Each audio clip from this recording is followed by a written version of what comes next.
But we have been very familiar with this voice from the mind. We have a relationship with it. It tells you what you should like, what you should not like. It has endless opinions about you. And mostly they are believed to be true. And remember that belief is one of your most intimate powers. When you believe in something, you believe it into existence, and it becomes your experience. If the mind does not get your belief, he has no power. Do you follow? If he gets your belief, you empower him.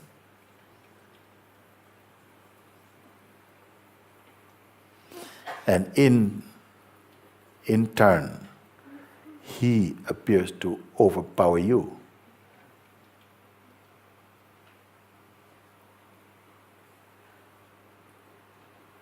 Who are you?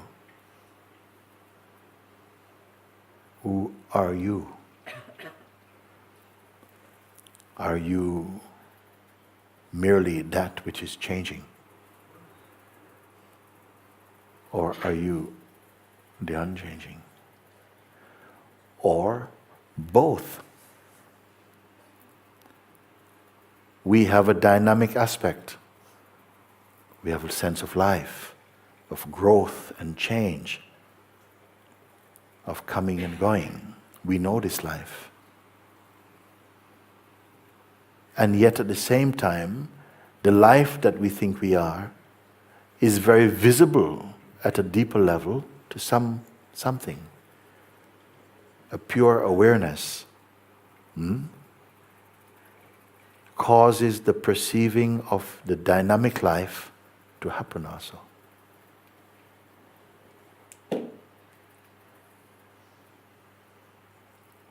Can you feel it in you? Can you feel where my words are speaking? Who receives them?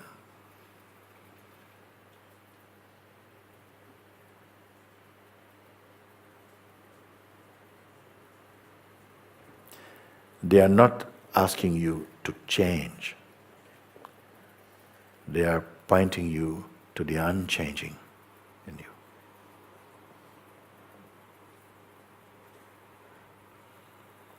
The changing we know pretty well. But do you know the unchanging?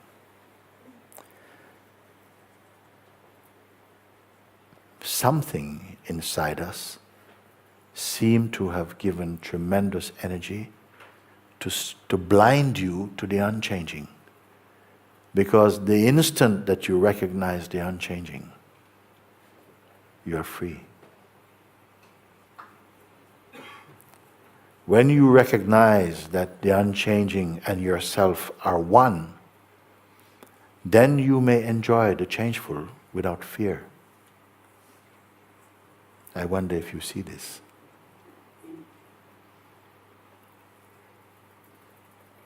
It is important because if you have heard and seen what I am pointing to, then in this instant, it is like you are reborn into an innocence, a purity. And it might feel like, what to do now? Well, my answer would be, stay as the what is. And observe that life takes care of life. Observe. Because something is itching to do. Observe that, but don't identify with anything. There is a habit a reflex to identify with the images and the movements that occur through the mind. But it is possible to simply observe without identifying or without being swept up into the noise of the mind. All liberated beings know what I'm speaking. They are that power themselves.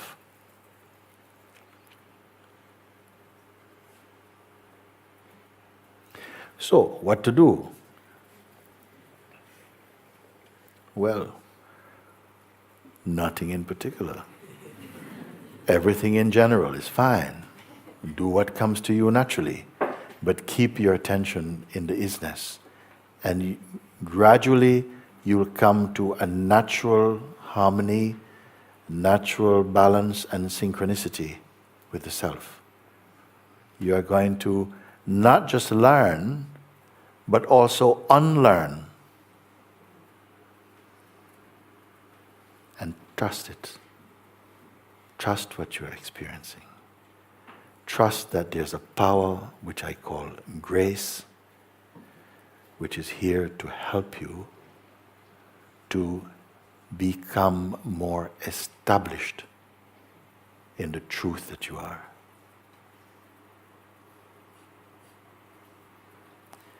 The old mind, the dark side, wants you to be afraid.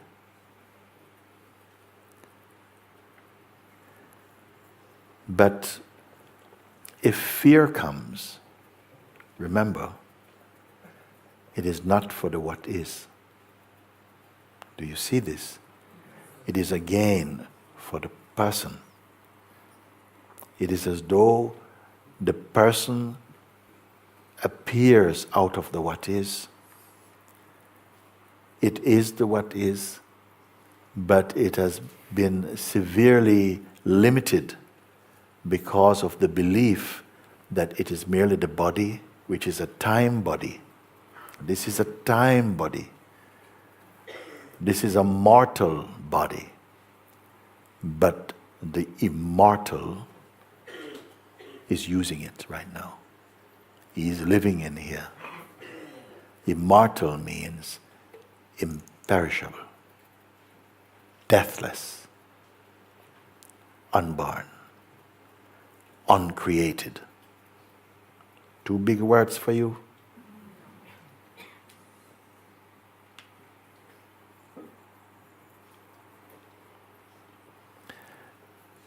So, this talk, along with most of the talks that happen in Mantasasha, are being recorded. And for those of you who feel some resonance with what you have experienced and heard, I will encourage you and advise you to keep watching this video. Just keep watching it. It is freely online. Just watch it until gradually you come to just know it. Why you must do this over and over? Because the mind is always active to try and distract your attention and to bring it into a state of idleness. Idleness means that you are simply giving attention to trivial things and to merely your body-mind existence and not to your true self. As you are discovering more and more the reality of your true heart, the mind will lose its influence and its power to create confusion in you. So on your behalf, I'm going to say for you that if you are grasping what I am pointing to and standing with the responses you gave to my questions,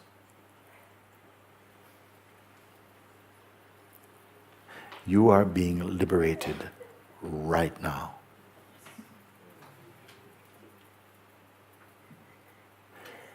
and keep confirming. Just stay in the place of the isness. Is it difficult? Have I given you a hardship? No. Stay in the isness. The mind will go, what is this isness? What is this isness?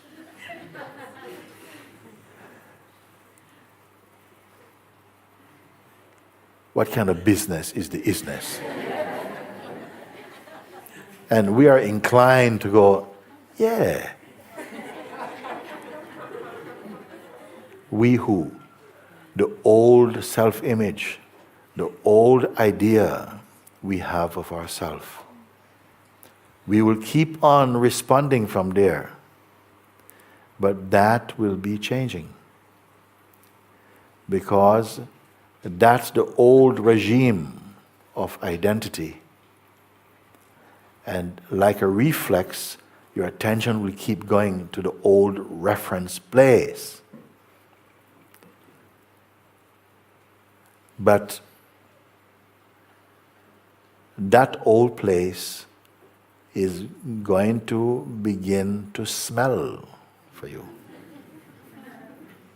You are going to start to feel the limitation, like, oh, whenever I slip back into the place of personhood, I feel all tight and troubled. And then I remember, but this tightness and troubled is not the isness.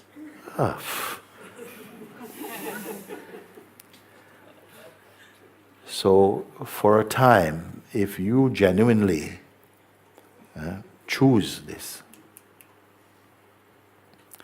then you will experience this oscillation between going to the old state and again coming to the refreshing power of the isness. The isness and the self and God is a harmony. Truth, God, isness, pure consciousness, awareness is one. It's one. Just differing names for the same truth. You are discovering your God self, meaning, don't say, oh, I am God. No, but you are of God. We're in the house of God. If you say, yes, I don't believe in God, I only believe in awareness. That is God.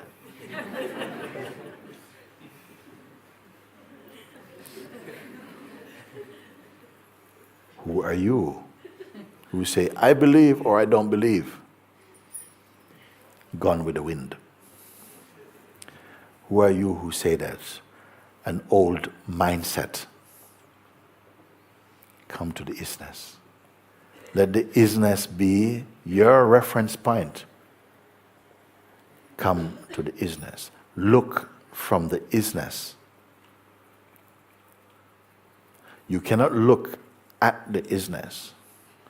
You can only look from the isness.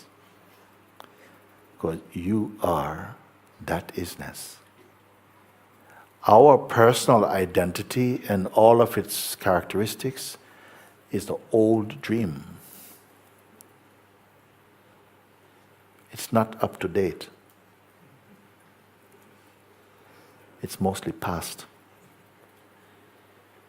Habit, projection, fear, desire, attachments, conditioning.